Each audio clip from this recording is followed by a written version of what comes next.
All right, folks, Roland Martin here. We've been covering the story of Ed Buck, of course, the big-time Democratic donor who is now in prison. He is being charged on the federal level for the deaths of two black men, including Gemmel Moore. Well, Gemmel Moore's mother, she has been, of course, speaking out for a significant time on this issue, and she says justice is finally upon us. Joining us right now is Letitia Nixon, who is joining us along with her attorney, Hussein Turk, as well as Jasmine Koenig. All three have been fighting in this case. Folks, how are we doing? Good. Glad to be here. I mean, first and foremost, I was just going to say, Roland, this is not over for us. We're continuing on. I mean, there's a lot of work that still needs to be done, but it feels good to at least right now know that he's in custody, right? Yes, definitely. Yeah. Well, Letitia, that's what I wanted to ask you, because the reality is, you had, unfortunately, your son dying, a second man dying, a third person overdose, and the reality is, as Jasmine, you and others have been saying, is that this man was a menace to society, and that the only way to stop him from doing what he was doing was to put him behind bars. Granted, he has not been convicted, but the fact that he is in jail means that he is behind bars, and that may very well save the life of someone, especially an African American. Letitia? Yes, very more so. I want to tell you thank you so much for covering this story from the very beginning. We didn't have a lot of people that backed us up, but you did, and I just want to say thank you. And that was the whole purpose of us coming forward, was to save black men from being victimized. This fight is not over. We want justice for Timothy Dean.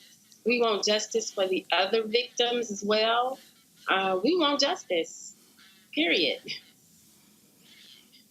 And Jasmine, I think that really is the point. That first of all, when we talk about this idea of Black Lives Matter, the fact that African Americans have to protest, have to call media outlets, have to push things on social media, you cannot tell me, you cannot convince me that if a young white girl had died at the apartment of a black drug dealer, that authorities in L.A. would pretty much ignore that. You cannot convince me that that would be the case.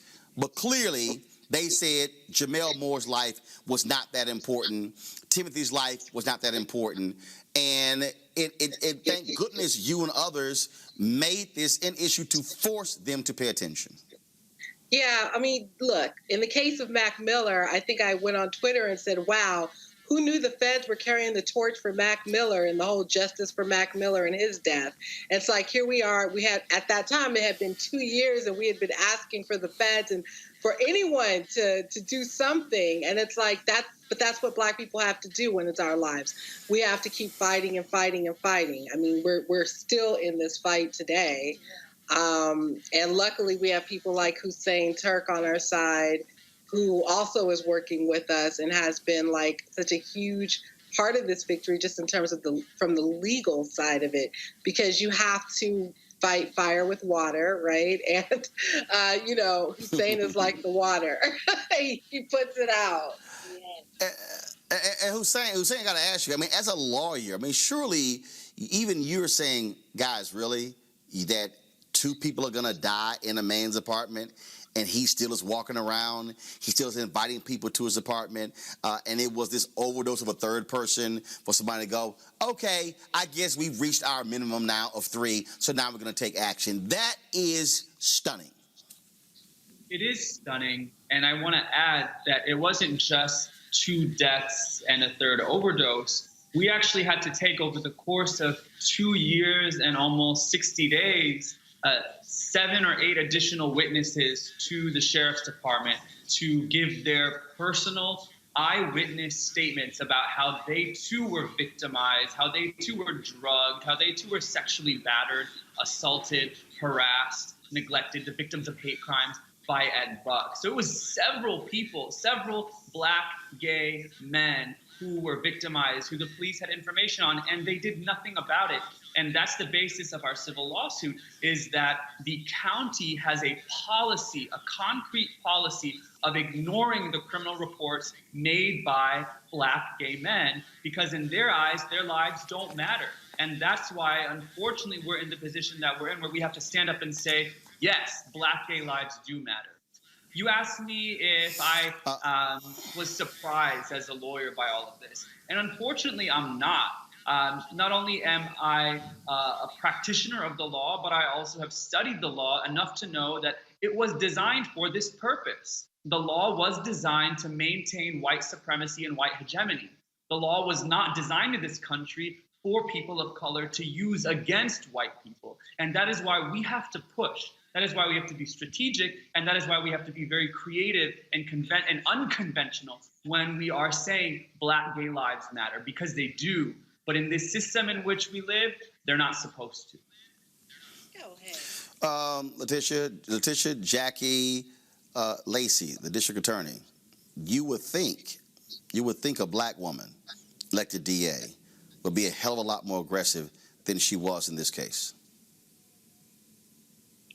You would think. You would think that, but Jackie Lacey is flaky Lacey. She doesn't care. I mean, my team, they pushed. Everything was delivered to Jackie Lacey and the West Hollywood Sheriff's Department on a platter. Everything. And she did nothing. Everything was delivered. All the victims except for one. Maybe one or two. But here's the thing. You know, Timothy Dean should be alive today because Jackie Lacey had the opportunity to prosecute Ed Buck in the death of Miss Nixon's son, Gemmel Moore.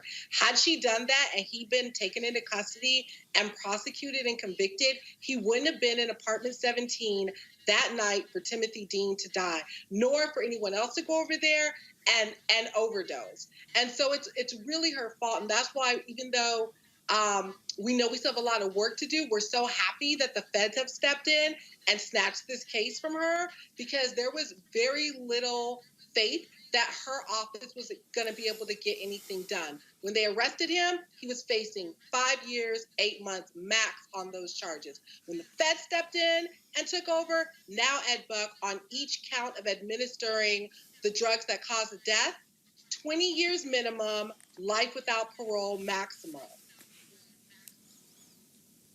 And of course, I said this the other day. I said, I'm quite sure when she's up for re-election, the line of folks running against her might be as long as a line of people trying to get a Popeye's chicken sandwich, because a lot of people are not at all happy with her leadership. And I think in terms of what really happened here is a shame. Letitia, your final thoughts. What do you want our viewers and our listeners to do next? Because as you said in the opening, this is not over.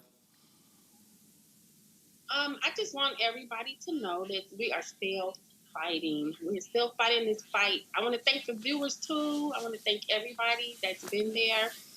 Follow us on Justice, the number 4, Gemmel, GEMMEL.org. And you can also follow Jasmine. She is phenomenal. I am Jasmine. .com.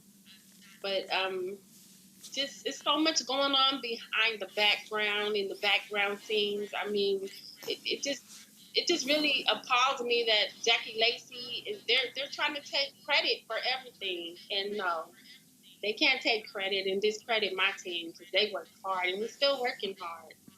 I'm grateful. Thank you again, Roland. For having us. We love you, Roland. Thank you. We love you so much. Day one.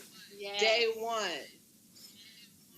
Well, I appreciate it. And the bottom line is, this is I spoke today to the National Black McDonald Operators here in Houston for their biannual meeting. And I told them, I said, this is precisely why we have to have Black media, how we have to fund it, we have to support it, because the reality is we can't expect, or we can't even hope that somebody else is going to do the right thing and cover these stories. And I dare say, Jasmine, look, if it wasn't for your activism, if it wasn't for you sending the stuff out, about us putting it on the air, putting Tom Joyner, these national media outlets would not have cared because they were treating this story as okay, find somebody who died, somebody who can be ignored. And that's why Black Lives Matter, again, in newsrooms, not just when it comes to law enforcement as well.